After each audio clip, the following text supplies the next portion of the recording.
지금 라디오는 물론 TV로도 생중계되고 있고, 방금 전 저희 PD가, 책임 PD가 보통에서 실검 1위를 하고 있다고 뉴스 공장을.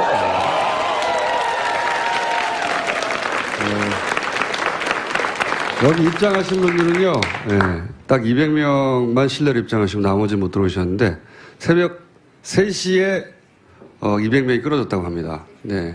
많은 분들이 이렇게 제정신이 아닌 상태로 지금 여기 계시고.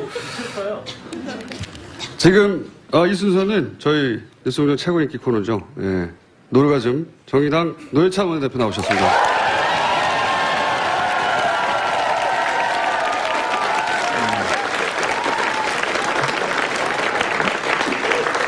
새벽 3시에 줄을 서려면 어제 밤에 오신 분들이 있거든요. 예, 그렇죠. 예. 10시 왔어요.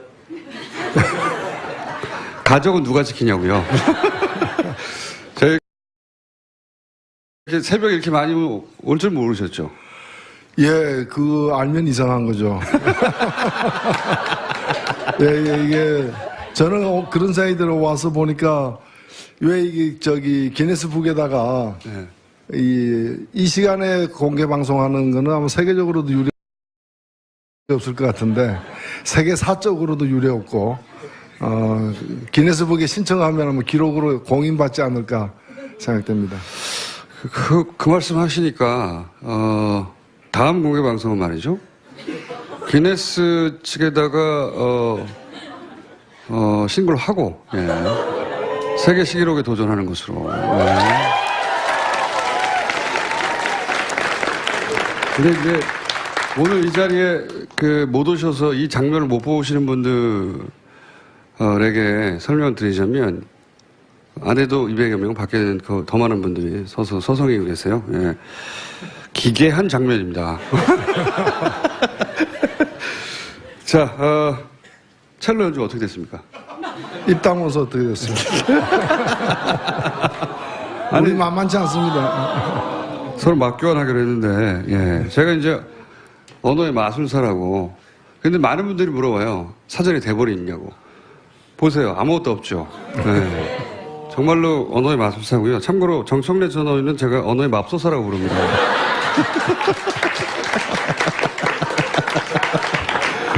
예. 양극단의 쌍벽을 이루는 분인데. 정청래 전 의원은 안 웃긴 걸 웃기다고 막 주장하는 분이죠. 예. 자, 오늘도, 지난 한 주간 있었던 여러 가지 사건에 대해서, 촌촌살인을. 일단 1주년 덕담 한번 해주세요. 예, 제가 여기 와서 참 이 기괴한 광경을 보고 들은 생각은, 대한민국을 누가 지키는지 오늘 와서 알았습니다.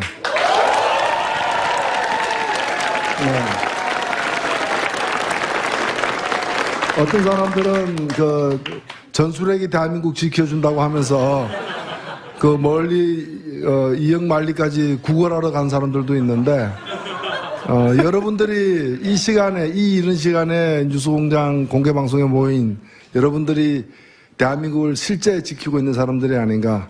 오늘 이게 대한민국을 지켜왔던 보이지 않던 얼굴들이 오늘 커밍아웃 됐다 이렇게 생각됩니다.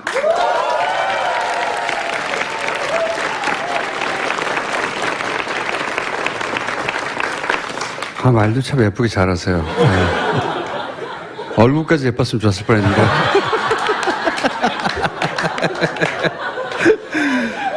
자, 오늘은 제가 언어의 맙소사 역할을 하겠습니다. 허위 사실로 인한 명예훼손이라는. 허위 사실에 의한 혹은 명예훼손 혹은 사자 명예훼손 말씀하시니까 생각나는 게 정균석 전 원내대표가 이제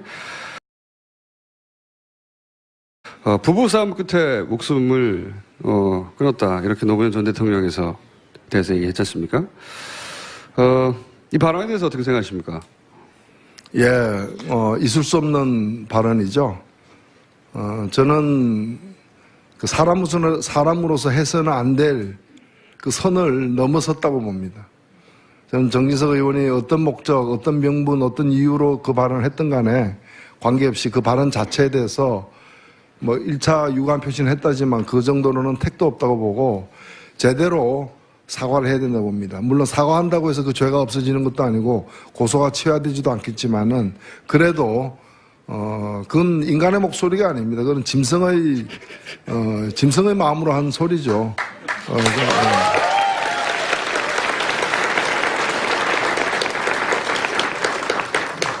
본인이 총대를 맸는지 관련해서 많은 이야기를 했어요. 예를 들어서 문학의 블랙리스트에 대해서 문성근, 김여시에 대해서도 뭐라고 했냐면 밥을 굶었나, 린치를 당했나, 징역을 살았나, 왜 이렇게 호들갑을 떠냐는 취지의 이야기죠. 예. 이런 발언에 대해서 어떻게 생각하십니까? 역시 정진석 의원이 한 말인데. 글쎄 그 발언을 듣고 무슨 생각을 할 필요가 있습니까? 옆에 있으면 한 대 때려주고 싶은데.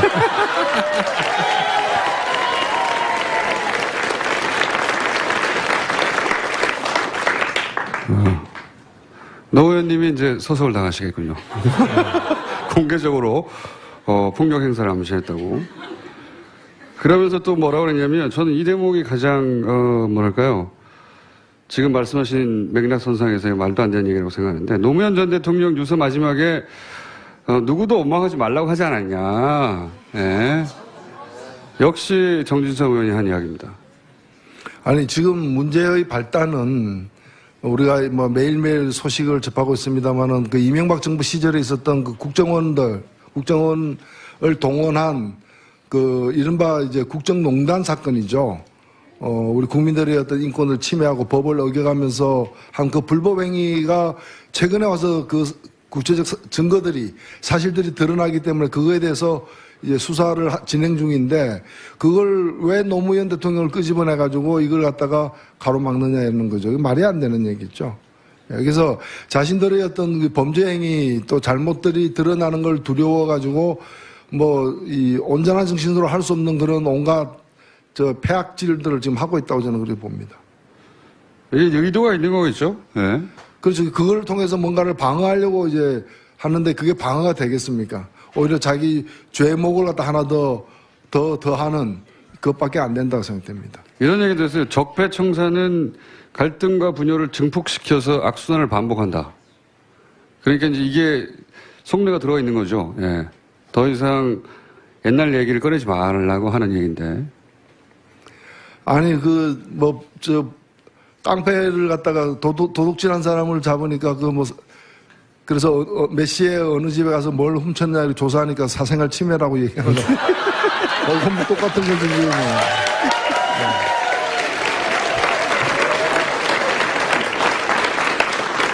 아니 아직도 공소시효가 남아있는 범죄 행위에 대해서 또 그것도 간단한 범죄 행위가 아니라 국가 권력을 갖다가 사적으로 동원한 그런 이제 심각한 그 국기문란의 수준의 어떤 범죄 행위를 수사하고 있는데 그걸 가지고 뭐 적폐다, 국민을 분열시킨다, 그 말이 안 되는 거죠. 왜 도둑놈 잡아 넣었더니 왜 가져가고 이렇게 생이별 시키느냐 항의하는 거하고 그 생이별 시켜야지 그럼 사이별 시킵니까?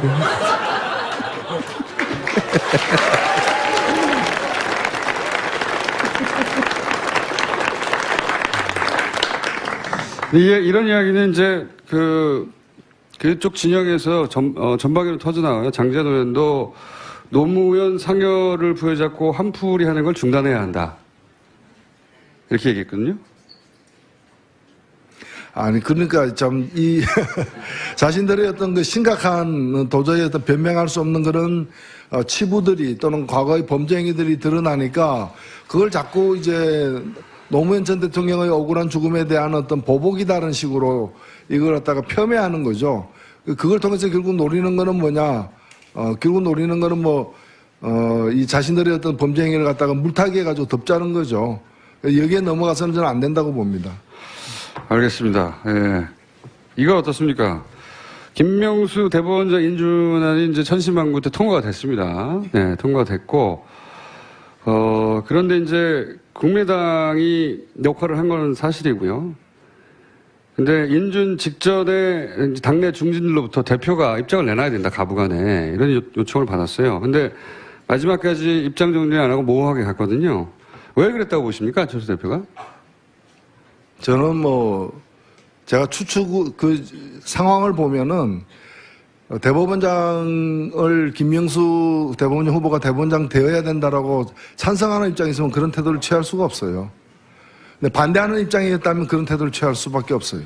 반대한다고 노골적으로 얘기하면은 그것도 후폭풍을 또 이렇게 맞아야 되기 때문에 반대는 하면서 후폭풍은 맞지 않으려고 하다 보니까 애매모호한 태도를 취하고 있는 게 아니냐. 근데 이걸 마치 무슨 자유투표가 아주 정당한 것처럼 얘기하는데 저는 묻고 싶어요. 대법원장이 누굽니까? 상권분립의 한 축이잖아요. 대통령 다음이잖아요. 그럼 대통령 선거 때도 그러면 자유투표했어요? 국민의당 대통령 선거 때 자유투표했어요? 누구든 누가 돼도 좋다. 그리고 누굴 찍어도 당원의 권리다. 그러지 않았잖아요. 국민의당은 안철수 찍으라고 그렇게 얘기한 거 아니에요. 그때, 그러면 이제 대법원장을 또 임명하면서 이 사람이 부적격자면은 강하게 이유를 대면서 강하게 반대를 해야 마땅한 거죠. 그게 책임 정치죠. 그리고 그게 합당한 사람이면 합당하다고 얘기를 해야 되는데 대법원장을 임명하는 그 중요한 순간에 합당한지 아닌지 나는 모르겠다. 누가 돼도 그거는 국민의 뜻이다. 이렇게 얘기하면 저 무책임한 행위가 어떻게 있어요. 저는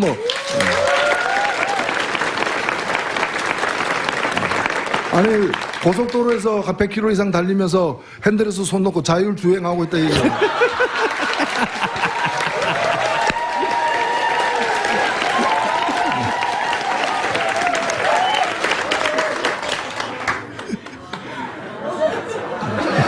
그런 표현이 어떻게 갑자기 생각나죠?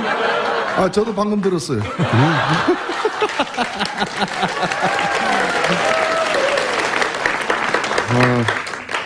정청래 전 의원은 준비해 오거든요. 준비해와도 이게 안 돼요. 맙소사기 때문에. 예. 근데 어제 안철수 전 대표가 본인이 입장을 밝히지 않은 이유에 대해서 얘기를 했습니다. 왜 밝히지 않았냐? 김명수 대법원장이 고교 동문회라서 그랬다. 고교 동문인데 내가 입장을 밝히면 얼마나 말들이 많았겠느냐.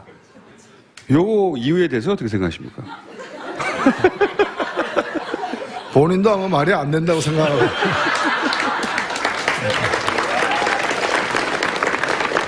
아니, 고교 동문, 아니, 이 대법원장 문제에 왜 고교 동문이 튀어나옵니까? 부산고 3년 선배로. 사법부의 지금 심각한 상황이나, 대법원장, 기존 대법원장에 대한 일선 판사들의 불신이 굉장히 드높습니다. 각종 여론조사를 통해서 확인되고 있는데 이 심각한 상황에서 새 대법원장이 과연 적격자냐 아니냐는 어느 때보다도 관심이 지금 모아져 있는 대목인데 여기서 고등학교 동창이냐 아니냐 그런 식으로 따지면은 이번 대법원장도 저하고도 같은 동창에 속해 있어요. 왜냐하면 거기가 중고등학교가 하나의 동창회로 엮여져 있기 때문에 예, 부산 중고등학교 동문회에 제가 그 사람 3년 선배로 지금 돼 있어요. 저도 정혜원이고 그 사람 정혜원. 근데 이런 게 무슨 의미가 있어요? 제가 고등학교 동창회 국무총리를 해가지고 봐줍니까? 그런 거 없잖아요. 근데 이런 일에 왜 고등학교 동창을 갖다가 끄집어내느냐. 그만큼 이 문제에 대해서 할 말이 없다. 왜 찬성했는지, 왜 반대했는지, 왜 찬성 반대도 아닌 애매한 태도를 취했는지에 대해서 설명할 길이 없으니까 애꿎은 고등학교까지 끌고 나와가지고 평소에 애교심이 있는지도 의문스럽지만은.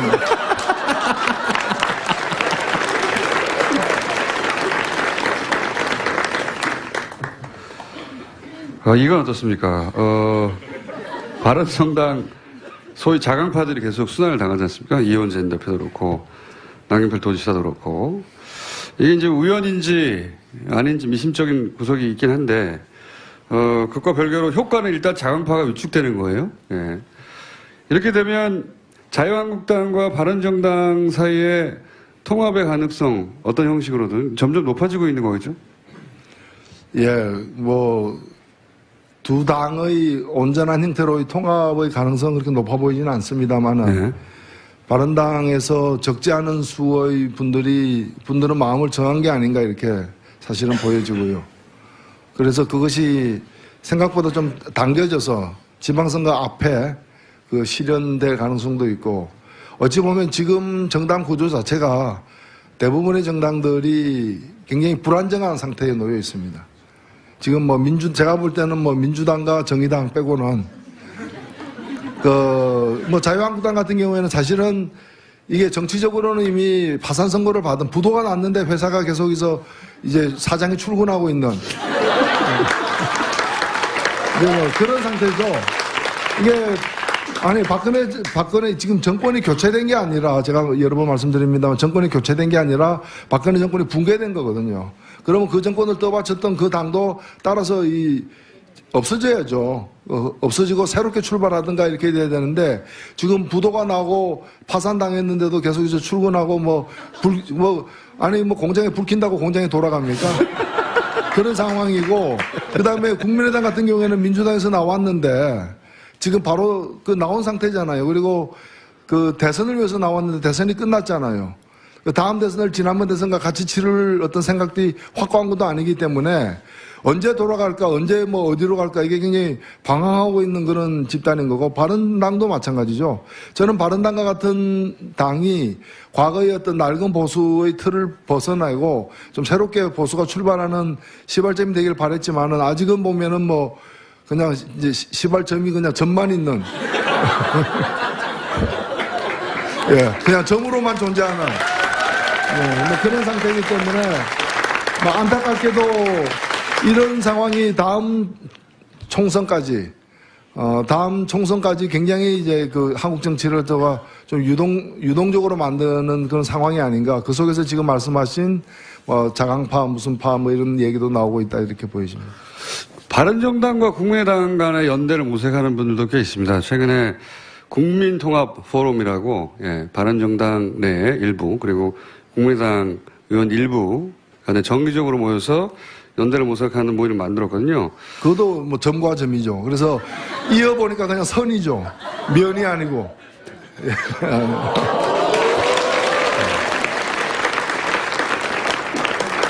제가 아침에 수학 얘기 잘 안 하는데.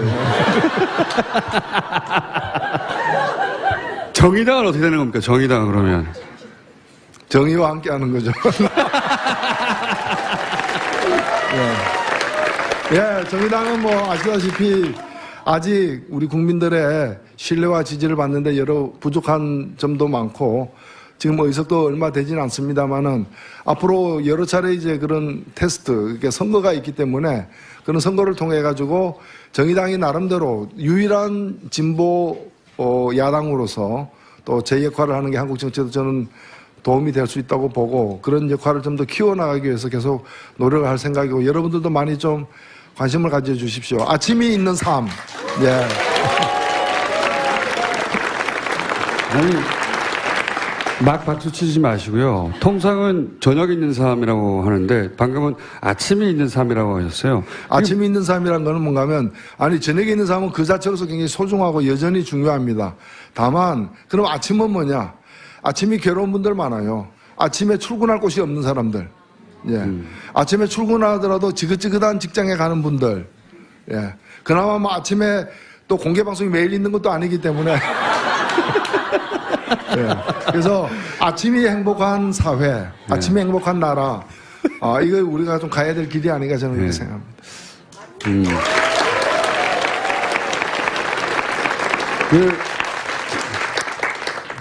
좋은 표현입니다. 근데 아침에 너무 많은 분들 어떡하죠, 이분들? 아침에 엄청 많은 분들도 있어요.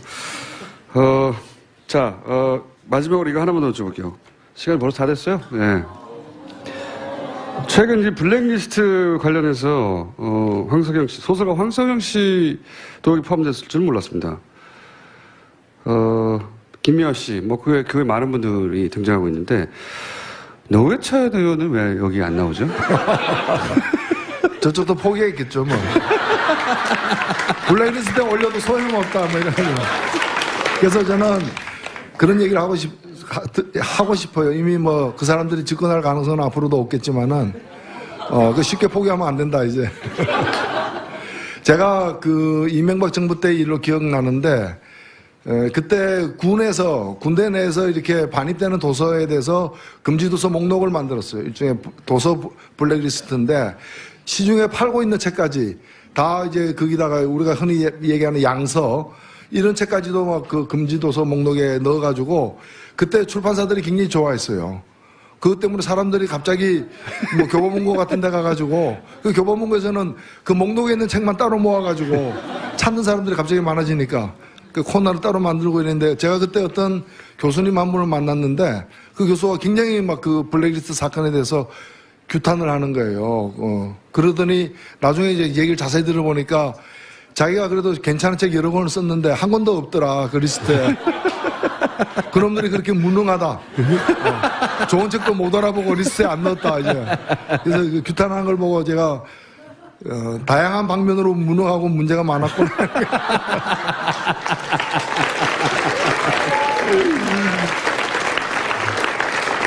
근데 리스트에는 없으시지만 본인이 겪은 일은 상당하잖아요, 사실은.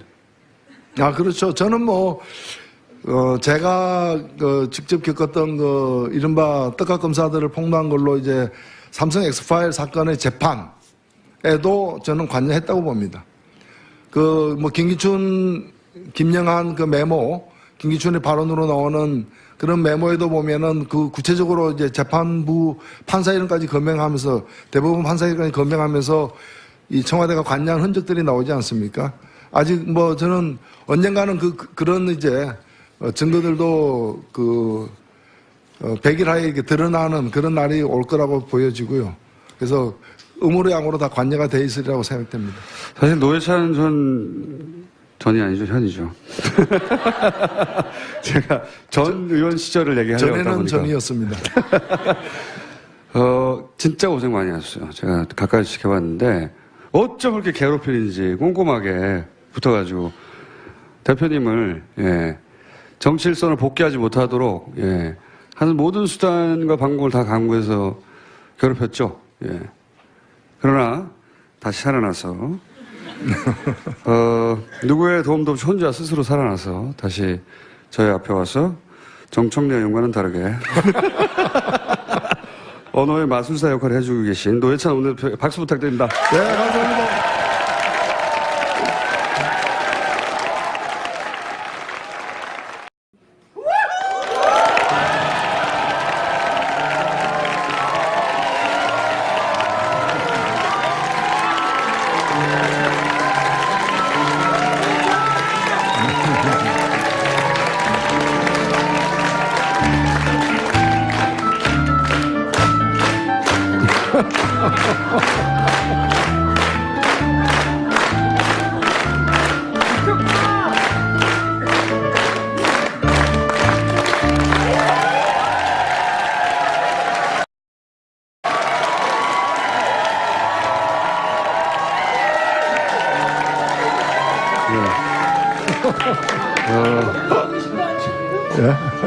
지금 라디오는 물론 TV로도 생중계 되고 있고 방금 전 저희 PD가 책임 PD가 보통에서 실검 1위를 하고 있다고 뉴스 공장은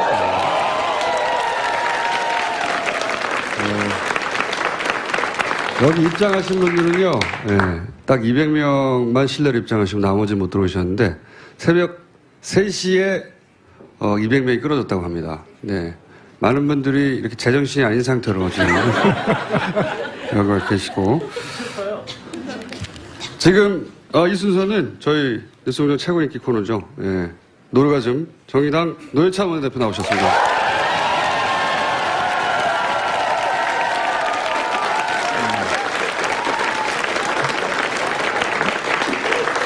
새벽 3시에 줄을 서려면 어제 밤에 오신 분들도 있거든요. 예, 그렇죠. 예. 10시 왔어요. 가족은 누가 지키냐고요. 저희 새벽에 이렇게 많이 올 줄 모르셨죠? 예, 알면 이상한 거죠. 예, 이게 저는 그런 생각이 들어 와서 보니까 왜 이게 기네스북에다가 이 시간에 공개 방송하는 거는 아마 세계적으로도 유례 없을 것 같은데 세계사적으로도 유례 없고 기네스북에 신청하면 아마 기록으로 공인받지 않을까 생각됩니다.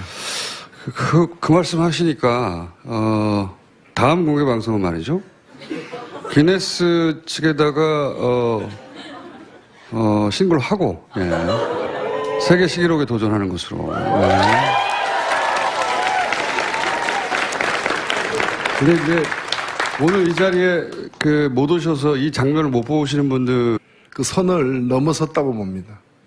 저는 정진석 의원이 어떤 목적, 어떤 명분, 어떤 이유로 그 발언을 했던 간에 관계없이 그 발언 자체에 대해서 1차 유감 표시는 했다지만 그 정도로는 택도 없다고 보고 제대로 사과를 해야 된다고 봅니다. 물론 사과한다고 해서 그 죄가 없어지는 것도 아니고 고소가 취하되지도 않겠지만은 그래도 그건 인간의 목소리가 아닙니다. 그건 짐승의 마음으로 한 소리죠.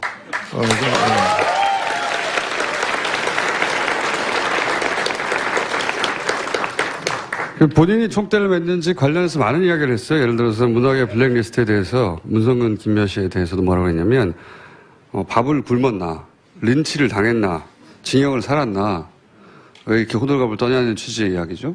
예. 이런 발언에 대해서 어떻게 생각하십니까? 역시 정진석 의원이 한 말인데. 그래서 그 발언을 듣고 무슨 생각을 할 필요가 있습니까? 옆에 있으면 한 대 때려주고 싶은데.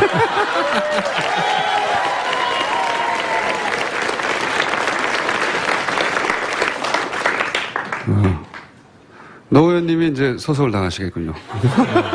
공개적으로 폭력 행사를 암시했다고. 그러면서 또 뭐라고 그랬냐면 저는 이 대목이 가장 에게 설명을 드리자면 안에도 200여 명, 밖에는 더 많은 분들이 서서 서성이고 계세요. 예. 기괴한 장면입니다. 자, 첼로 연주 어떻게 됐습니까? 입당원서 어떻게 됐습니까? 우리 만만치 않습니다. 서로 맞교환하기로 했는데, 예. 제가 이제 언어의 마술사라고. 근데 많은 분들이 물어봐요. 사전에 대본이 있냐고. 보세요. 아무것도 없죠. 네. 정말로 언어의 마술사고요. 참고로 정청래 전 의원은 제가 언어의 맙소사라고 부릅니다.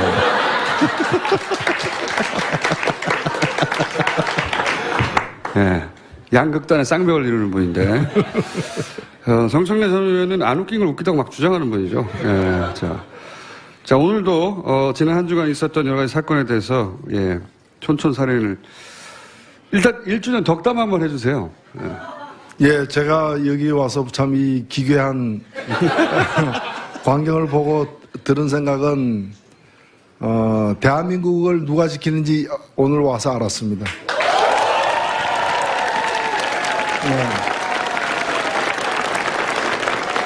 어떤 사람들은 전술핵이 대한민국 지켜준다고 하면서 멀리 이역만리까지 구걸하러 간 사람들도 있는데 여러분들이 이런 시간에 뉴스공장 공개방송에 모인 여러분들이 대한민국을 실제 지키고 있는 사람들이 아닌가. 오늘 이게 대한민국을 지켜왔던 보이지 않던 얼굴들이 오늘 커밍아웃 됐다 이렇게 생각됩니다.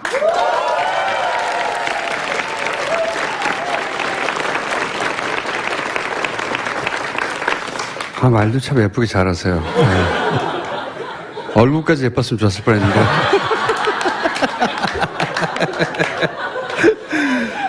자, 오늘은 제가 언어의 맙소사 역할을 하겠습니다. 허위 사실로 인한 명예훼손이라는. 허위 사실에 의한 혹은 명예훼손 혹은 사자 명예훼손 말씀하시니까 생각나는 게 정진석 전 원내대표가 이제 부부싸움 끝에 목숨을 끊었다 이렇게 노무현 전 대통령에서 대해서 얘기했지 않습니까? 이 발언에 대해서 어떻게 생각하십니까? 예, 있을 수 없는 발언이죠. 저는 사람으로서 해서는 안 될